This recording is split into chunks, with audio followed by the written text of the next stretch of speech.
काय वाटतं कोण जिंकेल?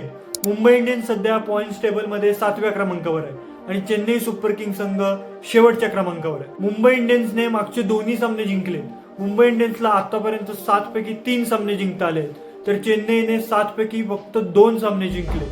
मुंबईने जिंकलेल्या 3 सामन्यांपैकी 2 सामने वानखेडेवर जिंकले आणि आजचा सामनाही वानखेडेवरच होणार आहे. IPL इतिहासात मुंबई आणि CSK मध्ये वानखेडेवर एकूण 12 सामने झाले. त्यापैकी 7 सामने मुंबईने जिंकले तर 5 सामने CSK ने जिंकले.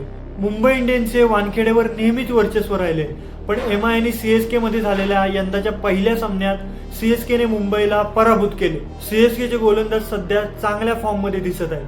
अफगाणी bowler Noor Ahmad purple captcha शर्यतीत आहे. मुंबई स्पर्धेत चांगल्या लयमध्ये दिसत असली तरी त्यांचा फलंदाजीचा प्रश्न अजून सुटलेला नाही.